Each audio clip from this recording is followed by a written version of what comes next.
YouTube, above average code here, coming at you with a PC tips video for all you people who may be a little bit newer to PC or maybe haven't really dabbled too much in graphic settings and things like that. Today I want to tell you some of y'all how you can instantly get more frames for just about any game you're playing on PC. This is a very basic understanding of graphic settings and how to acquire more frames. This is by far a video for people who either just made a switch from console to PC, are newer to PC gaming, or perhaps have just never done something like this in their games. So I'll be using Halo Infinite as an example, as the graphics settings are fairly straightforward and sorted pretty easily on the game. So without further ado, guys, hit that subscribe button and let's get into the video. So here we are on the Halo Infinite control panel, and we're gonna go into settings over to the video settings. These can be called video settings, graphic settings, anything of the sort, and you're going to be thrown onto a screen with pretty much, in most cases, a bunch of drop-down arrows with options like low, medium, high, and in some cases ultra or even off if you can turn the setting off altogether. And you'll see here I actually have all of my graphics settings on low, and the main reason for this, guys, is Halo Infinite is actually a game that looks fantastic on lower graphics settings, so I choose to prioritize performance. And to explain this in very, very simple terms for you beginners, guys, is generally you can either focus making your game look really, really good with higher graphic settings. This will force your PC to use more of its resources to make the game look good, and the game might not perform as smooth, and this will lead to less FPS or frames per second, which is pretty much how smooth the game is looking across your screen. So really good graphics. The game looks amazing, very, very crystal clear. The shadows look good. The animations look good, but it might not be running as good as you would like. Now, flip to the other end of the spectrum where you go for the best performance possible. This is where you'll be going for more frames per second, and as they say, frames win games. So you'll be sacrificing, in most cases, how good the game looks. Maybe things will be a little bit blurry, if you will. Shadows won't be as clear. Animations might look a little bit more choppy, like grenades exploding and things like that, but your game will be running much, much smoother. Perhaps less choppiness, less stuttering, depending on your system. And then in the middle, guys, which this is where I like to be in most games unless I'm trying to play competitively in like a ranked setting or something like that, you generally want to balance out the two. We all want a game to look good, but we also want the game to run good, and this is where you run into the term optimization, which I think the definition of optimization is like making the most out of some form of situation or something like that. But in terms of PC gaming, it's pretty much getting the most out of your graphics settings while also not taking a hit on your gaming performance here, guys. And the biggest reason I want to make this video, and the biggest problem I see, is a lot of people think that they just have to go out and dump hundreds of thousands of dollars and upgrade their graphics card, their processor. I need a dual PC setup to stream. And that's not always the case. If you have not done any optimization or fooling around with graphics settings, you really should try that first. Obviously, some PCs might be too low to run some modern next-gen games, but in most cases, you can do something like this and kind of get there. And the next issue you run into, guys, is all of these videos that are like, oh, just put ambient occlusion on medium and anti-aliasing on high, and your game's gonna look crystal clear. The problem with that, guys, is not everybody has the same PC setup. Unless you find a YouTube video where you have the same exact build part for part as the person making the video, it's not always going to cater to you. Hopefully they explain the settings to you and kind of find the happy medium, but if they're just like, no, set this, trust me, bro, it's probably not going to be right. So guys, you have this thing in the bottom right here for VRAM usage. This is pretty much how much your PC can handle. And guys, I'm not a professional here, so I'm trying to explain this in very simple terms to explain it to you guys. This bar is pretty much going to tell you what your gaming PC can handle, right? So max 7.83 gigabytes. This is the absolute most that my card could possibly provide me in terms of graphics. The more you fill this bar, the less your performance are going to be. You can see here you have an ideal level at 6.26 gigabytes, and this is basically you're not maxing your VRAM usage, but you are getting relatively close. And I think in most cases, it sets the recommended around 80%.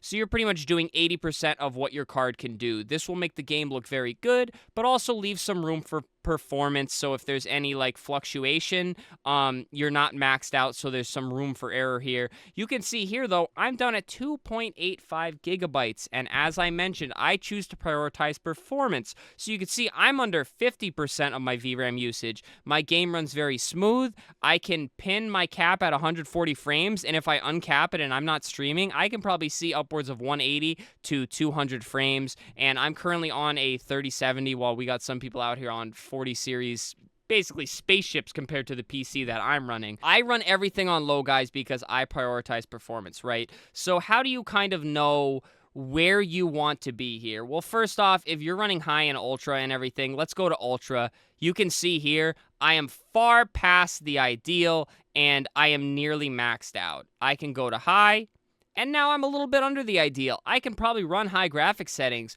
but I'll probably see anywhere from a 40 to 60 FPS hit on throughout my gameplay, which really is not where I want to be. So you kind of want to use this VRAM bar to dictate what your system can or can't handle. And once you get that kind of figured out, you can adjust some of these settings. Obviously, some settings are more important than others. I just run everything on low because I really don't see much difference. But some settings, like, for example, texture quality is usually a pretty important one because that's just the overall quality of just about everything you're going to look at, as opposed to a setting like the volumetric fog quality. I'll tell you what, guys, I've never really noticed volumetric fog, so I go to either low or off, because if you can turn it off, that's generally the most ideal thing. Cloud quality, low. Dynamic wind, off. Things that you really don't need, because again, generally if you're watching this video and wanting to get more frames per second, you're probably playing competitively and want your game to run a little bit better. And that brings me to other things, and this is listed under sensory on Halo here, but on Call of Duty, I don't know what it's listed under, but it's like the settings to try to make things more immersive, to make you feel like you're actually in the game, make it more realistic. The big one on Call of Duty is motion blur. When you turn and move your gun, your person, and the background blurs and your gun blurs and things like that. Those are just settings to make the game more realistic and, again, make it more immersive. Has nothing to do with gameplay, guys. All these settings are just your PC basically providing you more graphic animations to make the game, basically make it cooler. So things like blur, screen shake, speed lines in Halo Infinite, guys, when you sprint, it's little like twirly strings of animation while you're running to make it like almost like the wind's cutting around you. And it's just, again, things that you really don't need. Now, will these severely affect your FPS and severely affect your system? No, it will not. It is such a subtle, small difference. So if you want these things, guys, again, it doesn't affect my VRAM usage at all. But the logic is, if you don't really need it or you don't really see a point to it, just turn it off, because it is just something else that is going to force your system to basically work harder to show you. And that's pretty much the bare bones basic take on graphic settings, guys. This isn't a go through every single setting and figure out what they all do. This isn't a put this to medium, put this to ultra, put this to low. That's not what this video is. I want to explain the basics of graphic settings and how they can affect your system. Because, again, in most cases, people are just flocking to, I need to upgrade my system. I can only get 80 frames on my PC. If you really haven't tried to go into graphic settings and adjust, you don't really have a good idea of what your PC can do. But again, this will vary from game to game. I personally run my graphic settings a little bit higher on Call of Duty than I do on Halo, because Call of Duty is a game that just does not look as good on low settings. And guys, I am not playing PC games in 2024 to have the game look like doo-doo just so I can get 10 more frames. So I generally bump them a little higher. That's why I like using Halo Infinite as an example, because, again, I run everything on low, and it's a pretty good example of VRAM usage and how it can be affected by when you switch each time. And again, most have a quality preset where if you don't want to go through each individual setting and do the research, you can just default. So when my stuff gets reset, I go right to low, I hit apply, and so on and so forth. And then some other simple things, guys. VSync on off. This can affect your general FPS, minimum frame rate and maximum frame rate. If you're fluctuating big time, like I generally go from 140, and again, if I'm not streaming, I can go all the way up to 200 frames. That's a big fluctuation, and guys, you feel that in game. So if you cap your frames at whatever the lowest or at least the most common point is for your frame rate, this can also help out with performance, because those FPS fluctuations, you definitely feel them in game, guys, for sure. Resolution scale can also greatly affect your frames, because as you can see, it almost directly affects VRAM usage. So although it can adjust your performance versus your graphics, you have to consider your hardware and what you can handle. And it even says here, set below 100% to upsample for better performance, which, as mentioned, that's my main focus when I'm gaming, and then set above 100% to super sample for better quality. And again, it doesn't always have to be a trade-off.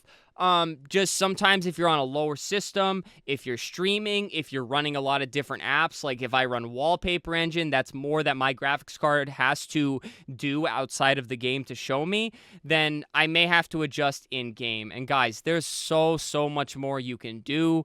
There's a lot more optimization you can do game to game.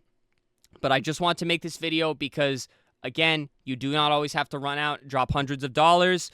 Not every video is going to be one blanket graphics settings cookie cutter. This is what you should do. That's perfect for your system. It's a lot of toying around, playing around, figuring out what works for your system and what you want to prioritize when you are gaming. But alrighty, guys, that is pretty much the basics of optimizing, the bare bones basics, guys. This is a beginner tips video. If you're more advanced and you've been watching this, feel free to drop some more FPS tips down below so all these beginners here can go down and read your comments. But guys, that was just the basics and pretty much how I go about my optimization game to game. But I hope this one helped you out, guys. Please subscribe to the channel. A lot of gaming content here. I want to get into more of these hardware and like beginner tips videos, because these are questions that I get asked pretty often, and it's a pretty simple answer, and for some reason it seems like there's just not enough content out there on this. I mean, there probably is, but people aren't looking in the right place. So if you're here, guys, subscribe, leave a thumbs up on the video as well, leave a comment, any FPS tips, questions. Again, I'm no professional, guys, but I've been gaming on PC for quite a while now, so if I can help you out or at least point you in the direction, I will try to do so. And then finally, guys, channel memberships and super thanks. If you'd like some more monetarily, helps me out a lot as a content creator, but please do not feel like you have to. But alrighty, guys, that does it for me. Hope this one helped you out. Stay happy, stay healthy, and stay tuned for the next video.